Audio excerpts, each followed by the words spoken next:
Hello नमस्कार दोस्तों, मैं शिवी सर जी आपका भानु जी एकेडमी में एक बार और स्वागत करता हूं। और आज मैं आपके सामने एक और वीडियो लेकर के आया हूं प्रतिशत पर संबंधित। और प्रतिशत लेसन से क्रमवार वीडियो चली आ रही है और यह वीडियो आज की है। प्रतिशत कमी और वृद्धि दोनों पर आधारित प्रश्न हैं। प्रतिशत कमी और वृद्धि दोनों पर आधारित प्रश्न आपको कंसेप्ट के साथ मिलेंगे और इसके साथ आपको इसमें ट्रिक भी मिलेंगे। तो चलिए मैं वीडियो को शुरू करता हूँ, ज़्यादा समय न लेते हुए।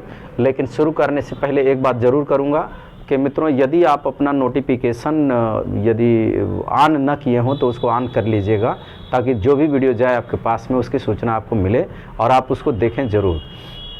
और यदि आप नए होंगे तो वीडियो को लाइक सब्सक्राइब अवश्य कर लीजिएगा और उसमें कमेंट भी देते रहिए। कमेंट क्या है, हम लोगों का एक एनर्जी का काम करता है और उसमें सही हो तो सही और गलत हो तो गलत वो कमेंट दीजिए, जिससे हम लोगों को एनर्जी मिले और सही दिशा में बढ़ने के लिए एक शक्ति मिले, पावर मिले। तो चलिए मैं वीडियो को शुरू करता हूं। और इसमें देखेंगे मित्रों कि प्रतिशत कमी और वृद्धि की जब बात करेगा तो यहाँ पर हम बात करेंगे प्रतिशत की पहले ही।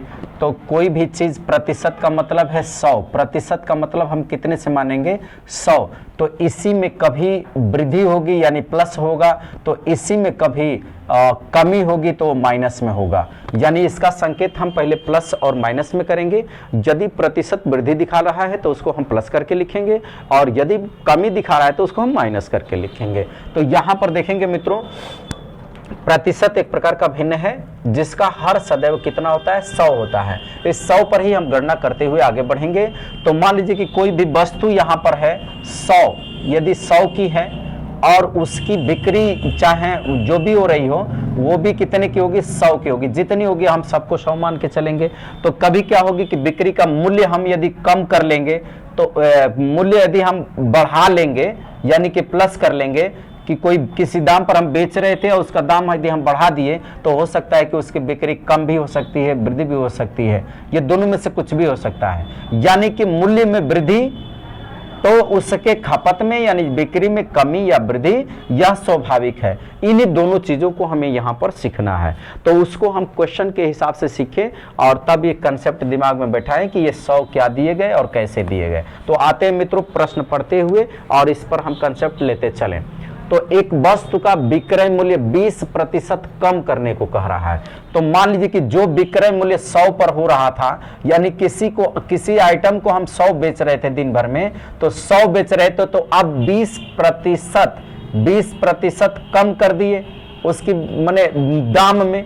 जो भी दाम था उसका 100 रुपए का आइटम था, उस 100 रुपए के आइटम को हम 20% कम करके उसको कितने में बेचने लगे 80 में बेचने लगे। अब यहां पे क्या प्रभाव पड़ा उसका तो देखेंगे कि कम करने पर उसकी बिक्री जो थी 80% बढ़ गई यानी वृद्धि हो गई। देखिएगा, एक वस्तु का विक्रय मूल्य 20% कम करने पर उसकी बिक्री 80% की वृद्धि हो जाती है। तदनुसार उसकी कुल बिक्री वास्तव में कितने प्रतिशत प्रभावित हुई। तो यहां पर हम मूल्य पहले 100 था और 100 रुपए की वस्तु को हमने क्या कर दिया 20% कम कर दिया। अब उसका दाम हमने कर दिया 80 रुपया। यानी कि यह मार्कर मान के चलिए कि 100 रुपए का था, पहले बेच रहे थे, लेकिन हमारे मन में कोई सोच आया और इसको क्या किया कि इस मार्कर में हम 20 की कमी कर दिया। तो 100 पर 20 कमी कर दिए, यानी अब हम बोलने लगे कि यह मार्कर अब आपको हम 80 रुपये में देंगे। तो 80 रुपये में जब देंगे तो स्वाभाविक है कि जब दाम कम करेंगे तो हमारी बिक्री बढ़ने लगेगी। तो जब हम कम किए 20% की इसको, तो यहां पे जो हमारी बिक्री यानी कि जो हमारा बिक रहा था वही 100% है, जो हमारा जितना रहेगा वही 100% मान के चलेंगे। तो जिस पीरियड में हमारे पास यह मार्कर जो 100 की संख्या में बिकता था, अब वो 100 पर 80 बढ़ के बिकने लगा। यानी कि वह मार्कर हमारा अब 180 बिकने लगा प्रतिदिन। एक मार्कर 80 रुपये का किए, 100 की बदले 80 रुपये के किए। तो अब वह मार्कर हमारा क्या हुआ कि जो 100 की संख्या में बिकता था अब वो 80% बढ़ गया, यानी कि 180 बिकने लगा प्रतिदिन। तो ये देखेंगे 80 की वृद्धि हो गई यहाँ पर 80% की, और 80% की जब वृद्धि हो गई तो यह बिकने लगा कितना, तो 180 80 बिकने लगा। तो इस हिसाब से यह 180 मार्कर का प्रति मार्कर के हिसाब से मूल्य देखें, और यह 100 रुपए के हिसाब से 100 मार्कर का मूल्य देखें, तो 100 के हिसाब से मूल्य ये देखें मित्रों, तो ये कितना होने वाला है, 4 जीरो दे करके ये 10,000 होने वाला है। और यहां पर हम देखें मित्रों कि 2 जीरो इसको दे करके और 18 वाटी 144, तो 144 का मित्रों अब यहां पर देखें कि बराबर हो गया 14,400 और ये है 10,000 मात्र। तो पहले हम 10,000 कमाते थे, अब इसमें होने लगा 14,400। तो 14,400 जो हुआ हमारा, तो हमारी वृद्धि हो गई कि नहीं हो गई। तो दाम घटाने से हमारा संख्या बढ़ी, यानी कि दाम यहां पर वैल्यू नहीं रखा, क्या रखा, संख्या वैल्यू रखी। जितनी संख्या बढ़ती जाएगी बिक्री बढ़ती जाएगी, तो थोड़ा थोड़ा ही मिलेगा लेकिन हमको लाभ मिलेगा। ये कंसेप्ट यहां पर इस ग्राहक ने दुकानदार ने लिया।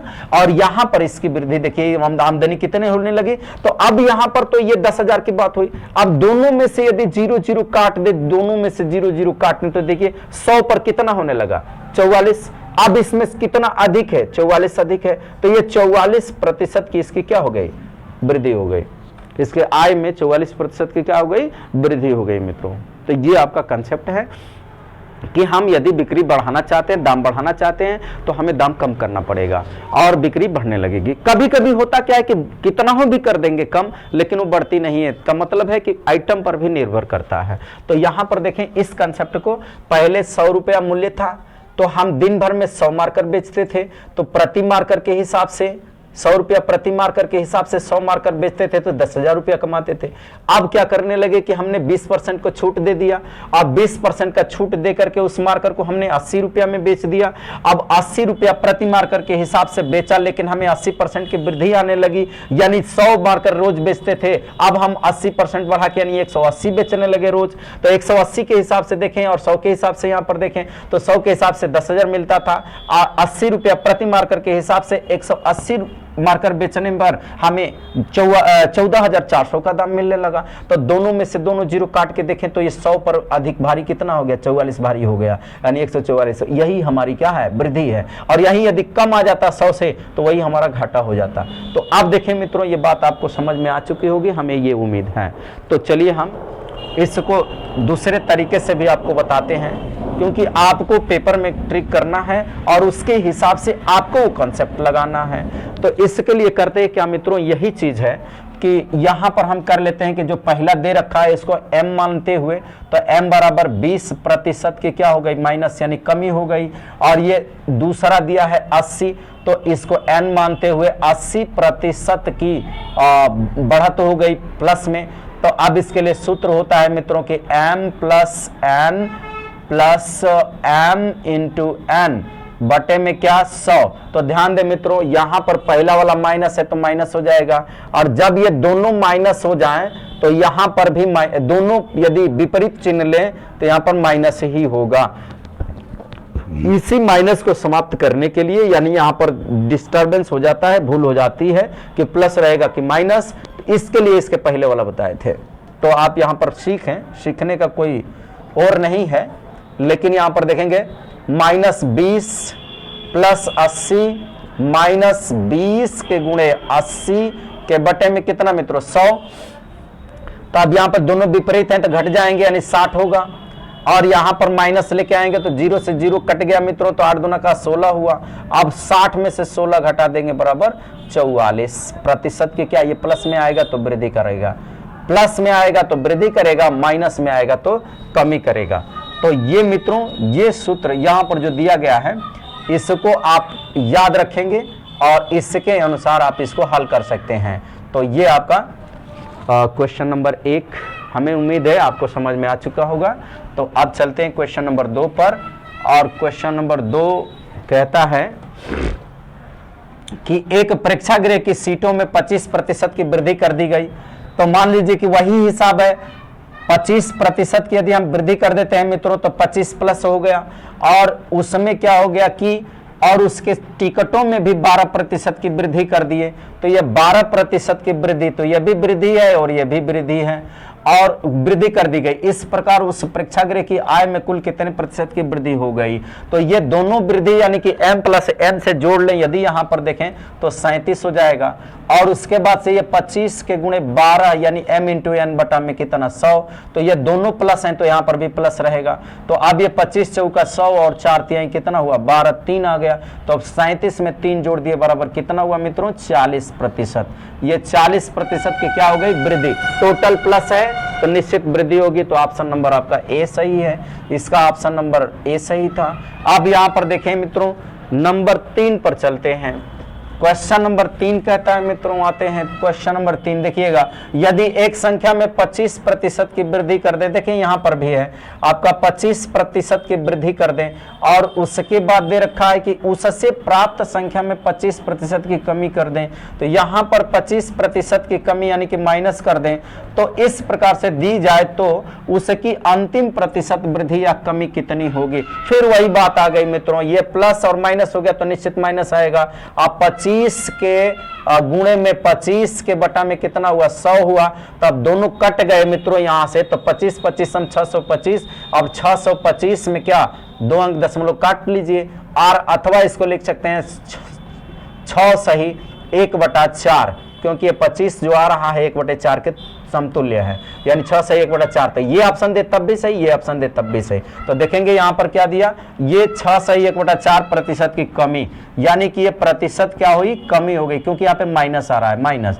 तो माइनस प्रतिशत कमी दिखाता है, तो ये कमी हो गई। तो ऑप्शन नंबर आपका कौन हुआ सी हुआ। इस प्रकार ये भी आपको बात समझ में आ चुकी होगी। सेम वही पॉइंट करेंगे, m प्लस n करके भी कर लेंगे, या इसके पहले वाला जो बताए थे वो भी करेंगे, तो वैसे ही आंसर देगा। तो यहां पर आप देखें मित्रों क्वेश्चन नंबर 3 हुआ। क्वेश्चन नंबर 4 पर चलते हैं। एक संख्या पहले 20% कम की जाती है, तो 20% की कमी कर दी गई, और उसके बाद फिर से संख्या देखिए यहां पर, फिर इस कम की गई संख्या में 20% की वृद्धि कर दी गई।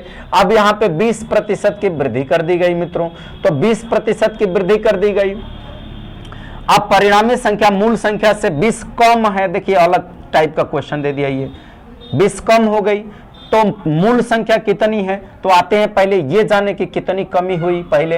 तो कमी होने के लिए यहाँ पे प्लस माइनस है तो माइनस हो जाएगा, और 20 और 20 गुणे कर देंगे, यहाँ पे 20 गुणे 20 यानी m इंटू n करके 100, तो 0 से 0 काट के 2 दूना का 4, यानी कि ये तो पहले ही कट गए क्योंकि प्लस माइनस है। अब यहाँ पर केवल बचा कितना 4, यानी यदि जो संख्या ये कह रहा है कि यह संख्या कितने की थी 100 की थी, तो इसमें कमी कितने की हो गई 4 की, जो यहां पर देखें 4 की हो गई। लेकिन ये कमी कितने की कह रहा है 20 की कह रहा है, ये 20 की कमी, तो 4 पर यहां पर देखें 20 कह रहा है, तो हम 100 को क्या कहेंगे यही कहना है, एतनी में एतनी तो एतनी में केतनी। तो 4 का ये देखिएगा यहां से 4 5 20, तो 100 5 500, यानी वो संख्या कितनी होगी 500 की होगी।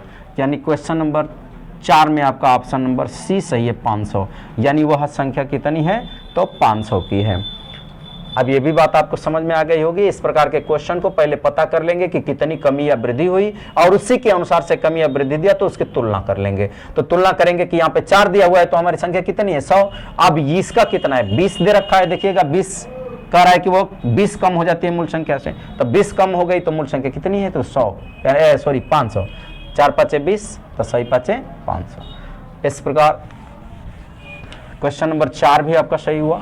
अब चलते हैं क्वेश्चन नंबर 5 पर मित्रों। तो क्वेश्चन नंबर 5 कह रहा है कि एक संख्या में पहले 20% तथा 20% वृद्धि, यानी दोनों ही वृद्धि की दिखा रहा है, वृद्धि की ओर संकेत कर रहा है। वृद्धि की गई तो बढ़ी हुई संख्या को कितने प्रतिशत कम किया जाए। अब देखिए नया क्वेश्चन पूछ रहा है कितने प्रतिशत कम किया जाए ताकि यह प्रारंभिक संख्या के बराबर हो जाए। तो प्रारंभिक संख्या के बराबर की बात कर रहा है, कितने कम की जाए। तो पहले तो पता किया जाए बढ़ी कितनी, तो बढ़ी कितनी, तो दोनों प्लस प्लस, तो यहां वाला भी प्लस रहेगा, और 20 के गुणे में 20 के बटा में कितना 100 अभी हल किया गया था, तो वो कट गया था, ये क्यों बचा था, ये प्लस था, तो 20 20 40, ये वाला होने वाला है 40, और यहां पर देखेंगे इसको काटेंगे तो 2 दूना का 4, यानी कि 40 और 4 मिलके कितना हुआ 44, यानी 44% की ये क्या दे रखा है वृद्धि दे रखा है। तो मित्रों यहां पर देखें कि 44 जब बढ़ा है तो मूल संख्या कितनी थी, 100 थी, तो अब हो गई है कितनी, 144 हो गई है। तो अब ये कह रहा है कि इस 144 में से कितना कम कर दें हम कि वह पहले वाली संख्या पर चला जाए। तो यहां पर देखेंगे मित्रों कि 44% कमी कितना कर है, कि प्रतिशत कमी कितनी होगी। तो हम 144 में से जब 44 कम करेंगे तब तो 100 पर आएंगे। तो यहां पर 144 में से हम कम कितना कर रहे हैं, 44, यानी कि तब 100 में से कितना कम करेंगे, बात यहां पर आ गई। तो यह वाला हमेशा इसके नीचे चला जाएगा, यानी कि 44 के बटे में कितना, 144 के गुणे में कौन रहेगा मित्रों, 100। अब यह आपकी मूल संख्या में, ये देखिएगा, प्रतिशत कम किया जाए ताकि यह प्रारंभिक संख्या के बराबर हो जाए। तो यह प्रारंभिक संख्या कितनी है, 100। इसके बराबर करने के लिए हमें इसमें से 144 में से कम कितना करना पड़ा, 44। तो 100 में कम करना पड़ेगा कितना, यही देखना है। तो यहां से यदि हम कटा लेते हैं 4 से तो 11 बार में कट जाएगा, और इसको 4 से कटाते हैं तो निश्चित रूप से 36 बार में कटेगा मित्रों। देखें 4 तिहाई 12 और 4 छके 24। अब इसमें देखें एक बार और कटने वाली बातें हैं, ये 100 से यदि कटाते हैं इसको, और इसको 4 से 100 को, तो 25 बार में कटेगा, और 4 से 100 25 बार में कटेगा, और 4 से 36 9 बार में कटेगा। अब मित्रों यहां पर हमारी बात देखें, 11 गुणे 25, तो बड़ा 11 गुणे 25 के बटा में कितना हुआ, 9। अब गुणा कर लीजिए, 11 से गुणा करने का एक मित्रों तरीका यहां पर जान लीजिए, बहुत पहले बार भी बताया हूं कि दोनों अंकों को यानी 25 में गुणे 11 करना है। तो एक बार दोनों को हटा दीजिए इधर से, आप बीच में दोनों को जोड़ के लिख दीजिए, तो 7 और ये 5 और ये 2, ये आप ऑप्शन निकालेंगे जल्दी से निकल जाएगा। यानी कि आपका कितना मिला, 275। अब 275 हुआ मित्रों, बटे का कितना है, 9। तो भाग दीजिए इसमें, तो 9 तेरी 27, 5 उतरेगा, भाग न जाएगी तो 0 हो जाएगा। आप 5 को अंश बना लेंगे बटा में 9%, यानी कि आपका 30 सही 5 बटा 9% जो है, यह पहले हमें संख्या में कमी करनी पड़ेगी। यानी कि कितने प्रतिशत कम, तो यानी 30 सही 5 बटा 9% कम करेंगे तो वह प्रारंभिक संख्या के क्या हो जाएगी, बराबर हो जाएगी। इस प्रकार मित्रों ये 5 क्वेश्चन आपके अलग अलग टाइप के रहे, और इन प्रश्नों पर आधारित जो भी प्रश्न आते हैं तो आप हल करते रहें। निश्चित रूप से आपका यह प्रतिशत कमी या वृद्धि दोनों पर आधारित प्रश्न सही हो जाएंगे। तो हमें उम्मीद है वीडियो आपको अच्छी लगी होगी, और अच्छी लगी है तो निश्चित रूप से लाइक और सब्सक्राइब करिएगा, और नोटिफिकेशन एक बार और कह रहा हूँ जरूर ऑन करिएगा, ताकि कोई भी वीडियो जाए तो आपकी तरफ पहले सूचना मिले और आप उस वीडियो को देखें। तो चलते हैं, मिलेंगे अगली वीडियो लेकर के पुनः, और तब तक के लिए अंत समय तक वीडियो देखने के लिए धन्यवाद।